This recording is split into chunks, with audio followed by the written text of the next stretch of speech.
We arrived at the Citadel of Berat, high above the awesome river, looking up at walls that have stood watch over this valley for over 2,000 years. It is a place of raw beauty, deep history, and fiercely guarded boundaries.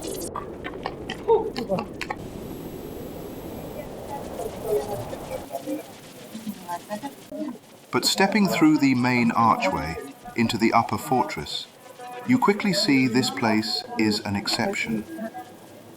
These worn stone alleys lead straight into a living neighborhood where families still live, cook, raise children, and welcome visitors inside a UNESCO World Heritage Site.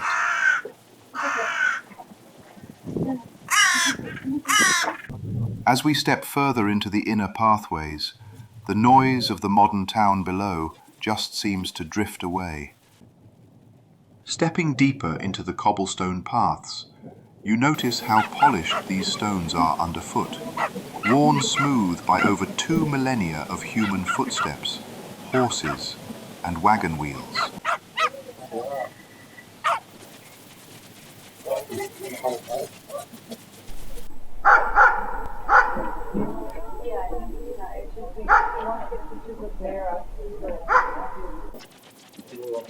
Once you step past the threshold of the main gate, the grand scale of the military fortress vanishes, replaced by the intimate reality of the Kala quarter.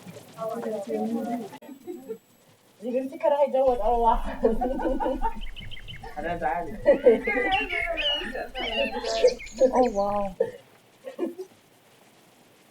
That is very pretty. I mean, also it's very pretty. Ah.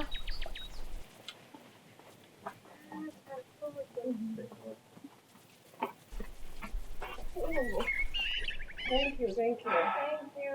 Olive oil. Hmm? Olive oil. Thank you. Hi. This Olio. How much is it? How much? How much? يابا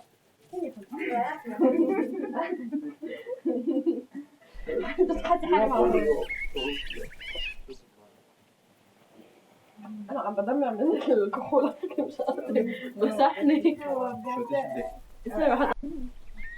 بدك زيت ولا؟ لا انا هيا هدي رجعني عند امي الاسكتون اسمع عم بدمع منه يا حضرتك بدك بس تشمه فرصة هو هديها لك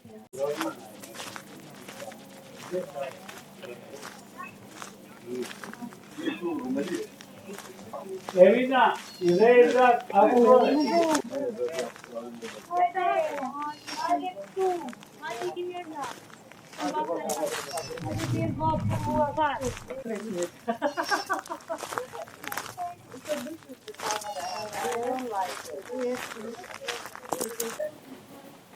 As you look up along the winding street, the architecture around you completely takes over.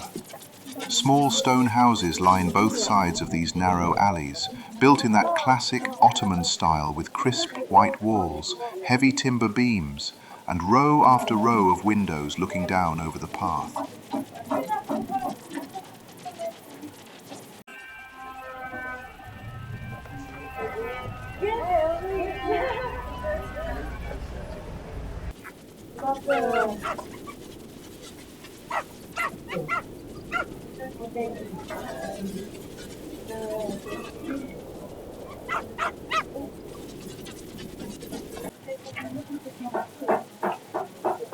Many of these homes have been preserved just as they were generations ago, while others have been thoughtfully turned into small guest houses and family-run cafes.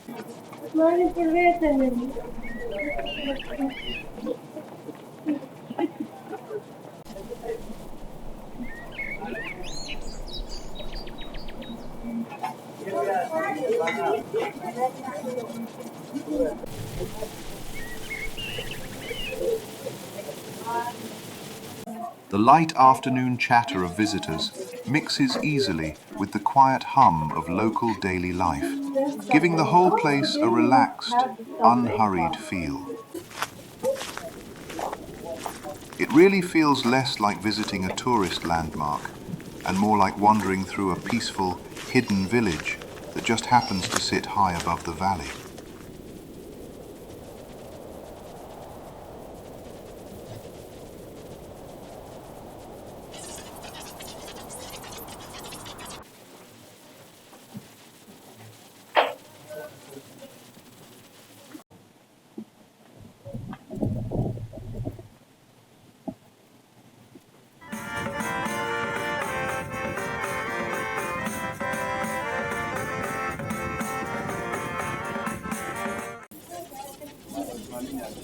And if you're new to the channel, that's Kathy in black.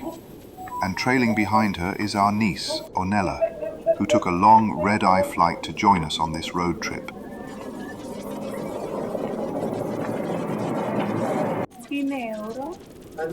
Stepping out onto these outer ramparts, you really get a sense of how massive this stronghold actually is. Perched nearly 200 meters above the valley, this rocky ridge was a natural watchtower long before the fortress walls were ever built. What stands here today is an architectural puzzle, rebuilt by Byzantine emperors, reinforced by medieval lords, and completed by the Ottomans, who called this place Belgrade, the White City. Okay. Stepping through these heavy stone arches today feels peaceful enough, but imagine centuries ago. Mounted guards and armored soldiers standing watch right here, defending this very threshold.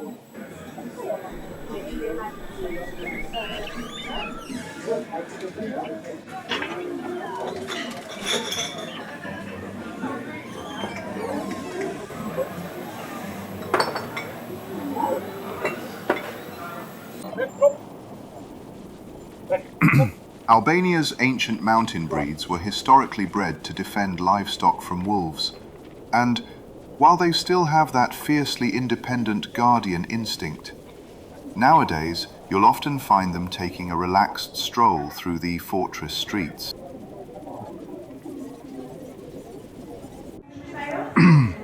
Walking down these quiet side lanes, you often spot local women displaying hand-embroidered dresses right along these stone walls, keeping centuries of Albanian craftsmanship very much alive up here.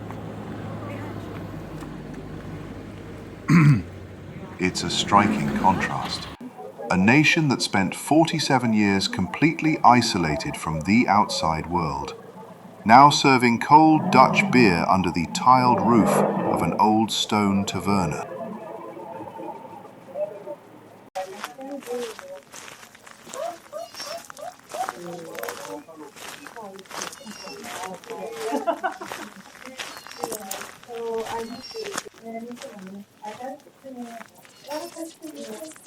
And just further down, these vibrant hand-woven carpets displayed in the afternoon sun, each geometric pattern carrying a little piece of local history in every thread.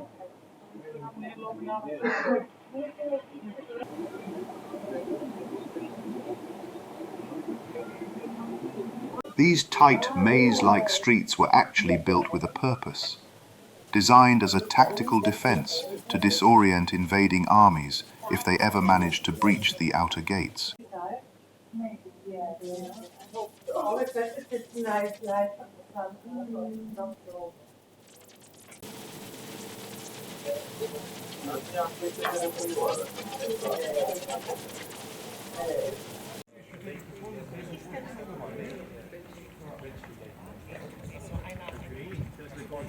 Hi. Hello. I do guide here. I ask you later.